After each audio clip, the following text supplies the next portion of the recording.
네, 감사합니다.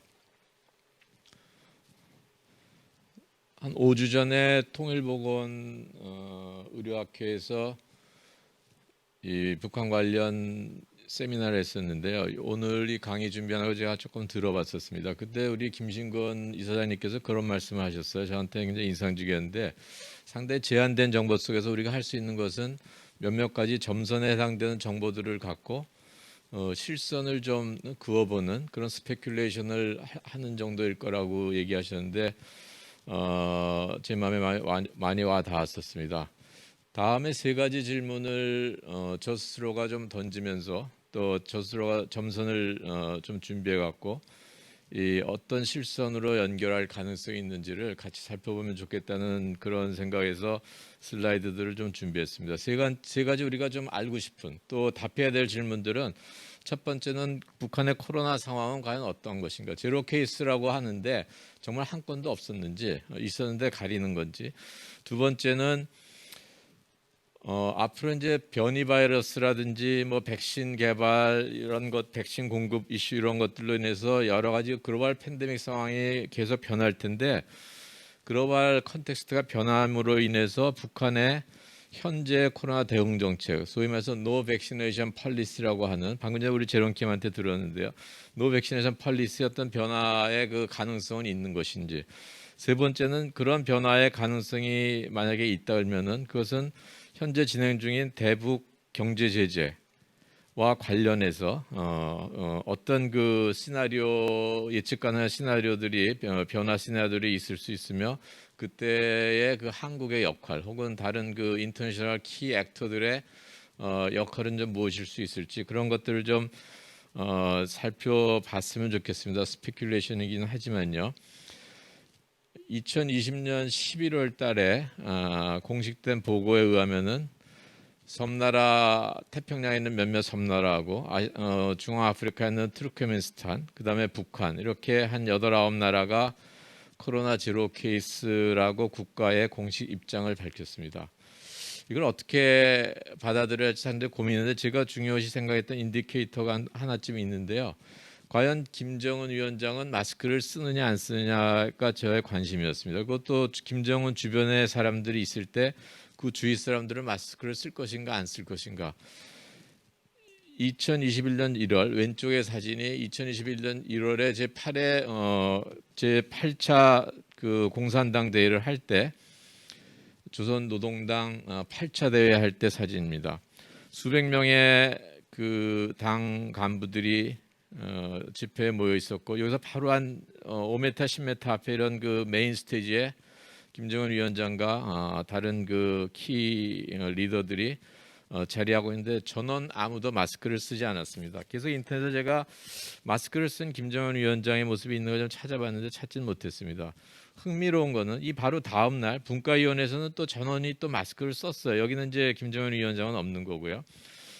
이 마스크가 왜 중요한가 하면은 2020년 5월 달 트럼프가 대통령으로 있을 때 미국 백악관에서는 어떤 일이 있었냐면은 백악관 스태프 한 명이 코로나 양성이 나왔습니다. 그때 이 백악관 시큐리티 팀이 결정한 거는 백악관에 근무하는 모든 직원들은 매일매일 PCR 검사를 해갖고 그 결과를 보고서는 음성이면 그 다음날 출근할 수 있는 혹은 또 그날 일할 수 있는 그런 식의 결정을 했는데 미국같이 굉장히 또 트럼프는 상당히 그때 루즈했죠. 프리했는데 그럼에도 불구하고 한 사람의 그 지도자의 이 시큐리티는 엄청 중요합니다. 미국도 그런데 그래서 북한 경우 마스크가 거의 보이지 않고 그래서 제가 이 그리고자 하는 실선은 아마도 아웃브렉은 있었을 거예요. 임포티드 되는 케이스가 있어서 아웃브렉은 간혹 있었을 텐데 그 아웃브렉을 철저하게 컨트롤해서 지역사회에서 로컬 트랜스미션은 일어나지 않으면서 거의 엘리미네이션 수준이 유지되고 있는 것 아닌가 그렇게 보고 있습니다. 글로벌 스트라테지가 여기에 잘 정리되어 있는데요. 슬라이드 왼쪽 아래 보면 대체로 그 리퍼런스가 있습니다. 좀 나중에 제가 좀 빨리 건너갈 때는 좀 참조하시고요. 엘리미네이션, 그다음에 서프레이션, 미티게이션 세 가지 정도로 나눌 수 있는데 엘리미네이션은 우리말로는 근절. 거의 코로나 케이스가 없거나 아주 스포라딕하게 몇몇 있는 정도를 말하고, 서프레션은 우리말로 하면 억압이라고 할 텐데요. 우리가 잘 아는 R 밸류, 리프로덕션 넘버, 그 재생산 지수가 1 이하인 경우를 주로 뜻합니다. 그리고 R 값이 1 이상이어서 지역사회에서 로컬 트랜스미션이 계속 퍼져나가면은 그거는 미티게이션인데, 대부분의 유럽과 미국이 2020년 봉쇄하고 있을 때 전부 다 이 미티게이션에 해당되고요. 한국이 2020년 첫 번째, 두 번째 커브 있었던 그 해에 상당 기간 50명도 채 안 되는 적은 환자가 있었고, 그런 것들이 서프레이션의 좋은 예라고 생각됩니다. 북한은 엘리미네이션에 해당되고, 이 위에는 엑스클루전은 전혀 케이스가 없다는 건데, 뭐 엘리미네이션일 수 있고 혹은 북한이 이 위에 속할 수도 있지만 하여튼 같은 카테고리를 묶었을 때, 그리고 한국에서 이제 위드 코로나로 한다 그러면서 환자가 많을 거를 각오하면서 좀 더 사회적 거리두기를 완화시켰던 경기의 대표적인 미티게이션인데, R 값이 1 이상일 수 있습니다. 이 미티게이션보다는 엘리미네이션 때 좀 더 이 컨트롤을 잘 할 수 있다는 데이터인데, 이 다른 리포트인데 여기서 이제 호주, 뉴질랜드, 타이완, 재팬, 코리아 이런 데들 전부 엘리미네이션으로 넣었습니다. 제가 볼 때는 한국을 엘리미네이션으로 넣긴 조금 무리가 있고요. 한국은 서프레이션이었다가 2021년 3차 커브 이후에는 미티게이션으로 지금 돌아서 있는 상태라고 보여집니다. 조금 더 이런 그 국가들이 어떤 정책을 폈는지를 좀 살펴보는 게 북한을 이해하는 데 도움이 될 것 같습니다. 국제보건의료학회에서는 학회지를 계속 내고 있는데, 영문으로 내고 있는데, 작년 여름에 저한테 좀 요청이 와서 하나 기고를 했던, 거기서 이제 쓴 건데, 그게 이제 아시아, 아프리카, 아시아하고 이 퍼시픽 중에서 성공적으로 그 코로나 대응을 잘한 나라들을 좀 비교 분석해 봤습니다. 어떤 정책을 썼길래 이렇게 잘했을까 해서, 이런 나라들이 대부분인데, 제가 고른 나라들은 중국, 홍콩, 뉴질랜드, 사우스 코리아, 타이완, 타일랜드, 베트남, 호주도 여기 넣을 수 있겠습니다. 그 밑에 있는 나라들은 대부분 유럽과 미국들인데, 100만 명당 사망률을 보거나 100만 명당 사망률이나 100만 명당의 환자들을 보면은 뭐 수백 배 혹은 수천 배 차이가 날 만큼 상대적으로 엄청 차이가 많이 납니다. 그러면은 이런 그 위에 있는 그런 나라들이 어떻게 잘했는지 한 몇 가지 그 전략들을 좀 우리가 살펴볼 수 있는데요. 테스팅 앤 트레이싱을 해갖고 아이솔레이션과 쿼런틴을 한 경우가 있고, 이건 상당히 하이리 에피션트합니다. 왜냐하면 이렇게 환자 중심으로 접촉자 중심으로 가기 때문에 상당히 코스트 에피션트하고, 커뮤니티 컨테인먼트는 락다운이라든지 사회적 거리두기를 이제 세게 하는 건데, 이거는 경제적인 데미지가 많기 때문에 별로 에피션트하진 않습니다. 그리고 보더 컨트롤은 국경을 닫아 거는 건데, 이것도 무역이라든지 여러 가지 그 임팩이 있기 때문에, 사회적 임팩이 있기 때문에 이것도 에피션시가 낮습니다. 퍼스널 하이진은 마스크 쓰고 손 씻는 건데 상당히 경제적입니다. 이 디지털 쿼런틴은 중국에서만 있었던 일인데 시간 관계에서 좀 생략하도록 하겠습니다. 나중에 관심 있는 분들이 이 아티클 좀 보시면 됩니다. 이런 그 4가지 5가지의 인터벤션들을 적절히 조화해서 이렇게 각 나라마다 이제 했는데요. 아까 말씀드렸던 북한과 같이 엘리미네이션에 속한다고 할 수 있는 뉴질랜드나 베트남은 제가 이렇게 그려봤어요. 보도 컨트롤을 꽤 세게 했고요. 그래서 아주 두꺼운 그 막을 쳤고요. 그래서 국경을 세게 닫아 걸었고, 그 다음에는 커뮤니티 컨테인먼트, 락다운을 굉장히 심하게 했습니다. 이 2가지에 의해서 엘리미네이션에 가까운 상황을 유지했고, 이거는 그 테스팅을 해갖고서는 이 환자 발견하면은 격리시키고 하는 건데, 이 부분하고 마스크 쓰고 하는 이런 부분들은 여러 가지 물자 공급도 문제가 있고 PCR 테스트의 캐패시티도 문제가 있어서 이런 나라들은 제대로 잘 못했습니다.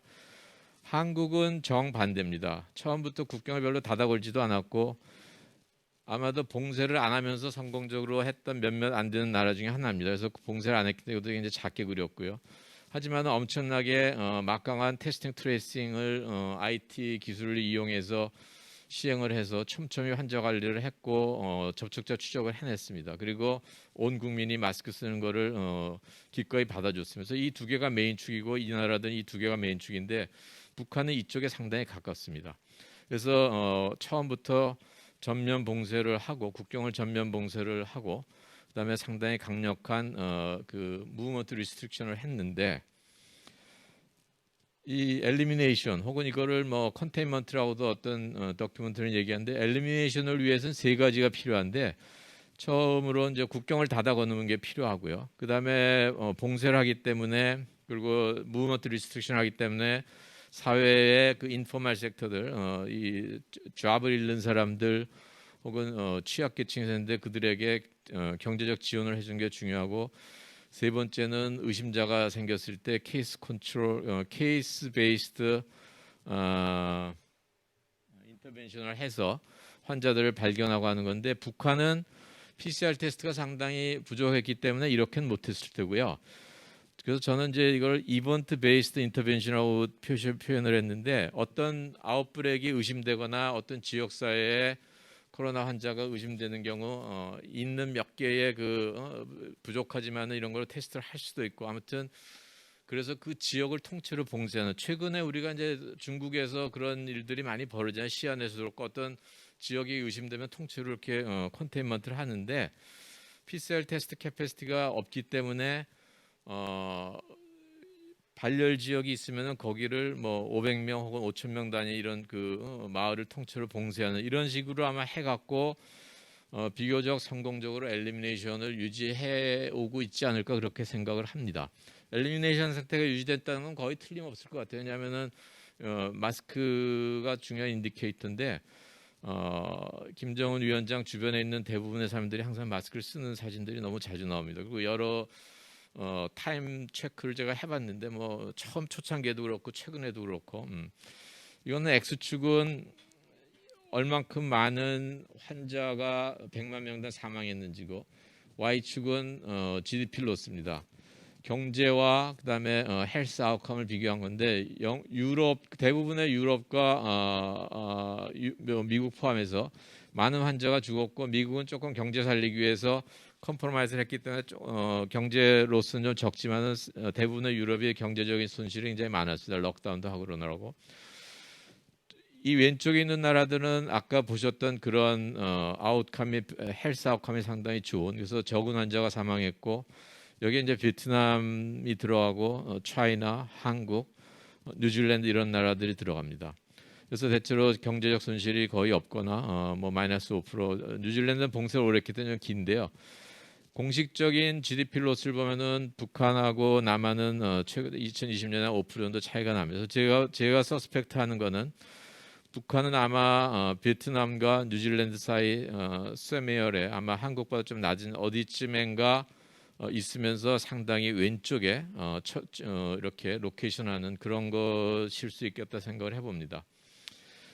백신에 대해서 이제 우리 제롬킴한테 얘기를 많이 들었는데요. 북한이 노 백시네이션 펄리스를 하는 데는 여러 가지 이유가 있을 거라고 생각이 드는데 몇몇 그 점선들 이런 그 팩트들을 갖고 제가 한번 스페큘레이션을 해보면은 백신의 효과성이라는 면에서는 시노박 중국 백신보다는 미국의 mRNA 백신을 더 선호할 것입니다. 근데 이거는 저온 보관 시스템 문제도 있고 그래서 코박스의 아스트라제네카나 중국이 도네이션 하겠다고 했던 시노박을 거절했습니다.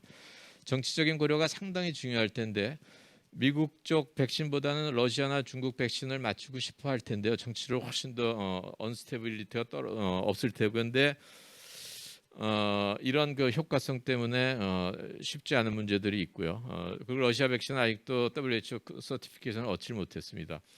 백신을 한번 시작을 하면은 백신을 시작 안 할 땐 관계없는데 백신을 일단 시작을 하면은 지속적인 공급이 열려야 되는데 중간에 이제 이게 백신 서플라이가 끊기거나 문제가 되면은 상당히 곤란해지니까 그래서 과연 지속적으로 공급을 확인해 줄 수 있는 서플라이어가 누군가 있을 때 코백스는 아닐 수 있습니다. 그러면은 미국이라든지 이런 데랑 빅딜을 해갖고 뭐 3년 5년 지속 가능한 공급을 하겠다 이런 얘기가 나오면 모를까요. 근데 또 최근에 이제 부스터샷까지 필요해져 갖고, 그리고 앞으로 뭐 4차 백신이 필요하냐 마냐 여러 가지 디베이트가 있는데서 지속적인 공급이란 걸 생각하면 굉장히 그 백신 쪽으로 움직이기가 쉽지 않은 면이 있습니다. 더군다나 미국산 백신을 인민들의 몸속에다 하나씩 박아주고, 그것도 지속적으로 또 내년에 또 하고, 변이가 생기면 또 하고, 아마 쉽지 않을 겁니다, 정치적으로요. 안정성이란 문제 때문에 세이프티 때문에 아스트라제네카를 공급하려던 코박스를 거부했고요.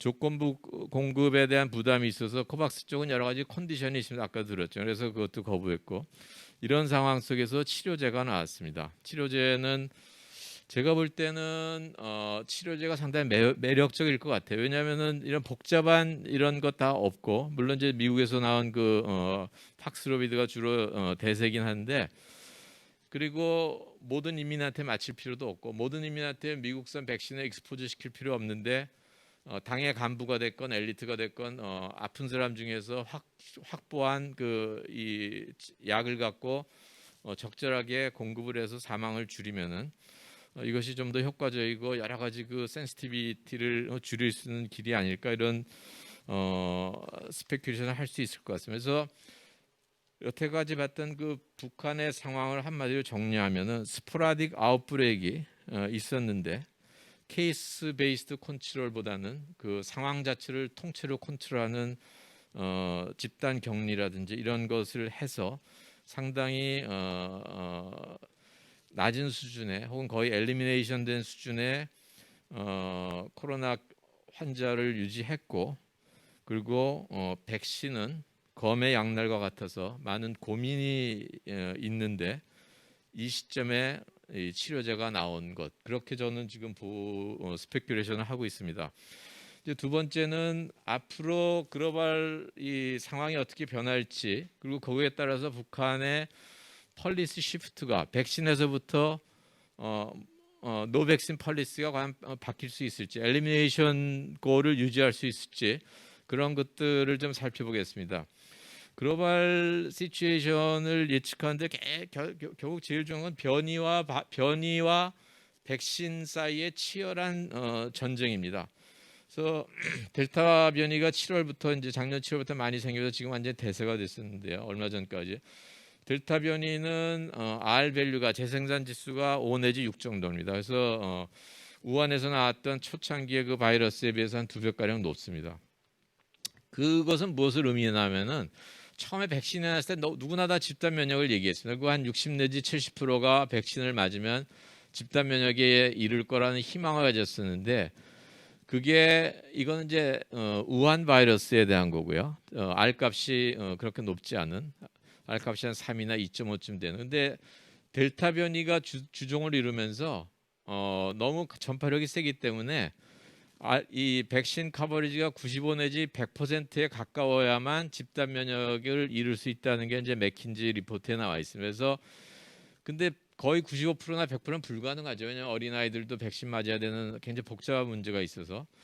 그래서 결국 그 아까 말씀드렸던 엘리미네이션 나라였던 뉴질랜드, 호주, 베트남 이런 데가 원컨 원치 않건 엘리미네이션에서부터 떨어져 나왔고 서프레이션이나 미티게이션으로 펄리시를 바꾸게 됩니다. 작년 11월에 뉴질랜드 총리가 더 이상 우리는 제로 코비드 케이스 스트라테지를 유지할 수 없다 해서 포기를 했습니다. 높진 않습니다. 얼마 안 되지만 수치가 이게 100명밖에 안 되기 때문에 상당히 여전히 작지만은 엘리미네이션을 쭉 유지하다가 최근에 델타에 의해서 환자가 늘었고, 델타를 이 엘리미네이트 시키는 너무 어렵다고 해서 현실적으로 돌아섰습니다. 호주는 이게 지금 수천 명입니다. 그래서 훨씬 더 많은 환자가 있고 호주도 돌아섰고요. 베트남이 아마 북한에서 제일 관심을 갖고 보고 있는 나라일 거예요. 왜냐하면은 처음 한 1년 반 동안 베트남 정말 말 그대로 제로 케이스였어요. 그래서 처음에 저는 이 데이터를 안 믿었는데 여러 가지 그 리포트들이 데이터를 믿을만하다고 다 이렇게 해줘갖고 이제 데이터가 믿을만한데, 델타가 줄라이부터 7월부터 있었는데 7월부터 이 높아집니다. 근데 그래서 환자가 상당히 많아집니다. 그래서 우리보다 인구가 좀 많지만 우리보다 더 많은 환자가 생기고, 이때가 델타가 증가할 때랑 비슷한데 이 7월 달에 백신 커버리지를 보면은 4% 5%밖에 안 됩니다. 그러니까 백시네이션을 못했기 때문에 이런 호주나 뉴질랜드보다 더 백신에 의해서 감염이 프로텍션 되는 부분도 없어서 더 되고, 그다음에 이 나라들 여기는 없지만은 사망률은 거의 없어요. 몇 명 안 됩니다. 하루에 두세 명밖에 안 되는데 여기는 지금 상당히 많아서 한 200명 이상이 사망하기 때문에 거의 한 2, 3%가 사망을 합니다. 그래서 이거는 또 백신을 맞은 숫자가 적기 때문에 백신에 의해서 프로텍션한 부분도 없습니다. 무슨 말인가 하면은 이 베트남의 케이스는 북한이 델타에 의해서건 아니면 오미크론에 의해서 뚫려갖고 현재의 그런 매우 거친 그리고 케이스 베이스드 컨트롤도 아닌 그런 식으로 이렇게 꽉꽉 눌러서 하는 이 방역이 뚫려갖고서는 환자가 늘기 시작하면 이런 식으로 될 수 있고 환자도 사망자도 많아질 수 있습니다. 무슨 말인가 하면은 백신 커버리가 제로이기 때문에요. 오미크론은 굉장히 빨리 증가하고 있는데 오미크론의 특징은 이 파란색은 사우스 아프리카나 유럽에서의 델타에 의한 RT 리얼타임 베이스드의 그 재생산 지수인데 1 정도입니다. 근데 이거는 오미크론에 의한 거죠. 오미크론 3 이상입니다. 무슨 말인가 하면 오미크론 돌파 감염을 굉장히 많이 일으키고 리인펙션 재감염을 많이 일으키는 그런 특징이 있습니다. R 값이 얼마인지 아직 안 나와 있는데요. 뭐 사람들이 서스펙트하기는 R 값은 델타와 비슷한데 R0는 비슷한데 RT가 다른 것 아닌가 이제 이렇게 보고 있습니다. 이건 조금 슬라이드가 복잡한데요. 델타와 오미크론에 대한 백신의 효과인데요. 아주 짧게 그냥 간단히 얘기하면은 이건 이제 굉장히 유명한 임페리얼 칼리지에서 나온 리포트인데 이걸 좀 보시기 바랍니다. 이 두 번째 도수까지 마쳤을 때입니다. 두 번째 도수를 마치고 180일 지나서고 여기는 부스터 샷을 마치고 90일까지 지나고 30일 지났을 텐데 여기 전체적으로 보면은 A는 아스트라제네카, PF는 파이저입니다. 전체적으로 보면은 델타는 괜찮은데 오미크론은 이 두 번 맞은 것 갖고는 별로 프로텍션 효과가 없습니다. 특별히 severe 인펙션이나 사망자를 막는 데는. 그래서 ICU의 환자를 줄이고 사망자를 줄이기 위해서는 서드 샷, 부스터 샷을 맞아야 되고 부스터 샷을 맞으면은 80 내지 95%의 프로텍션 이펙트가 있습니다. 그래서 얼마만큼 이게 오미크론이 부스터 샷에 갈지는 아직 nobody know인데 이 엄청나게 빠른 속도로 굉장히 많은 환자가 이제 퍼져 나갈 텐데 한국도 지금 뭐 2만 3만으로 3월 달에 이렇게 될 거로 봤는데 최근 또한 9만 명까지 나온다는 설도 있고 좀 봐야 됩니다. 근데 북한도 오미크론이 만약에 이제 퍼지기 시작하면은 중국에서 얼마 전에 퍼지기 시작했고 베트남도 최근에 오미크론이 퍼지기 시작했어요. 북한에 만약에 오미크론이 퍼지면은 현재 하는 식의 방역으로는 쉽지 않을 수 있다고 전제를 할 수 있습니다. 그리고 이제 그렇게 되면 더욱더 치료제가 필요해지는 거고요. 그래서 치료제는 또 다른 게임 체인저의 가능성이 많습니다. 88%의 프로텍션 이펙트가 있고 특별히 중환자를 막는데, 근데 문제는 언제까지 이 코로나가 지속될 것인가 이제 100만 불짜리 퀘스천인데 미국에서 가장 영향력 있는 이쪽 팬데믹 관련된 학자 3명 중에 한 사람이 미네소타 대학의 감염병 연구소에 있는 마이클 오스트럼입니다. 이 살인미생물과의 전쟁을 책도 썼고요.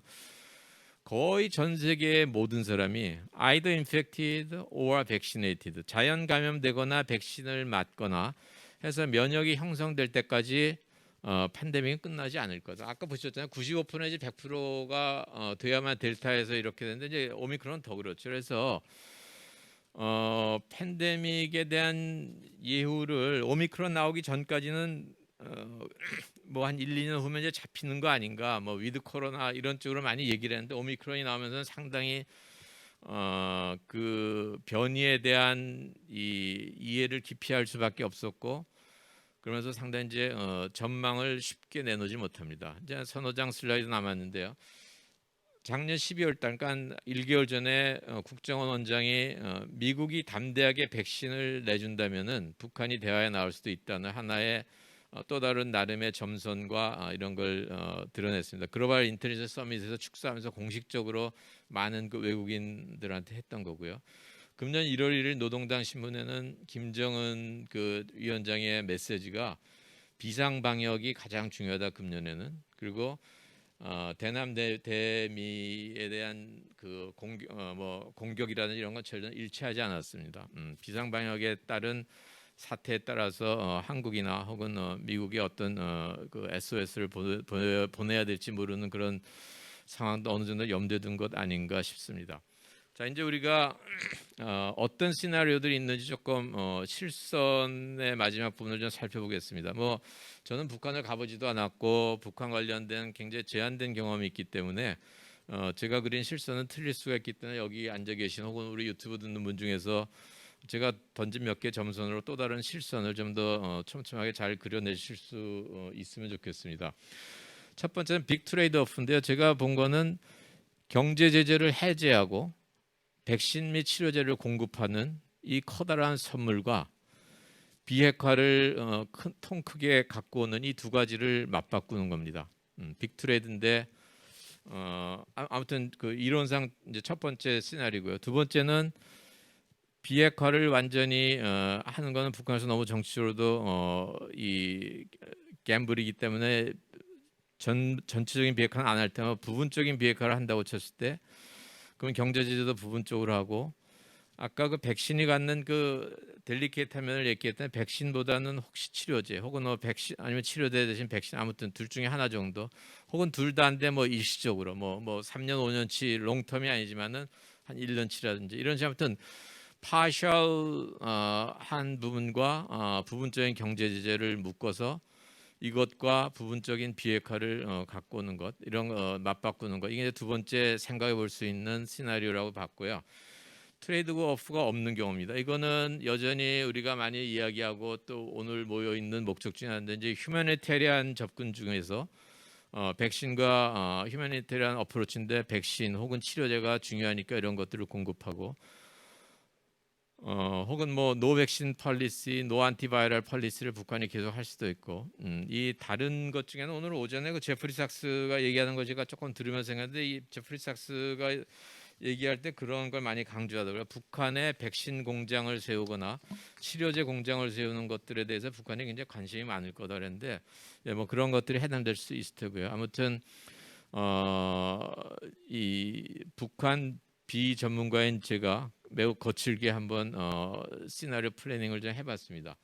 어느 시나리오건 간에 그런 것들을 트리거하는 카탈리스트 촉매제가 있을 테고 중요한 키 액터들이 있는데 저는 이 키 액터 중에 미국이라든지 미국 제약회사 쪽을 좀 많이 생각을 했고요. 오늘 아침 또 제프리 삭스는 한국이 더 중요하다. 한국의 역할이 더 중요하다. 미국은 지금 바이든 때 별로 할 게 없다 하면서 또 이렇게 이야기하는데 또 모르죠. 바이든도 어떤 탈출구로서 정치적인 탈출구로서 북한 카드를 백신과 함께 낼 수도 알 수 없고 아무튼 이제 마지막 슬라이드입니다. 이런 코로나 이슈가 한반도 건강 공동체와 관련돼서 어떤 시사점을 갖는지 좀 정리해 보면은 코로나 팬데믹 상황은 또 혹은 글로벌 보건 위기는 한반도 건강 공동체의 위기이자 기회다. 오늘 그 김민석 위원장님도 위기이자 기회의 말씀을 하시더라고요 오프닝 때. 그리고 백신 그리고 치료제 이것과 비핵화 이런 것들 연계할 수도 있고 분리해서 휴머니테리안 접근을 할 수도 있고 여러 가지 시나리오들을 전문가들이 좀 만들어 가시길 바랍니다. 그리고 마지막으로 그 각 시나리오마다 촉매 역할을 하는 지정학적인 혹은 사회경제적인 보건 의료 상황을 포함해서 어떤 요소들이 있고 그리고 중요한 키플레이어들이 있는데 한국만이 중요한 키플레이어라고 생각하면 정말 안 되고 중요한 키플레이어들이 많이 있고 제약회사라든지 미국이라든지 중국들 그런 키플레이어들을 우리가 어떻게 같이 움직이면서 이뤄낼 것인지 그렇게 봐야 된다고 생각합니다. 얘기가 좀 길었는데 이 정도로 마치겠습니다. 감사합니다.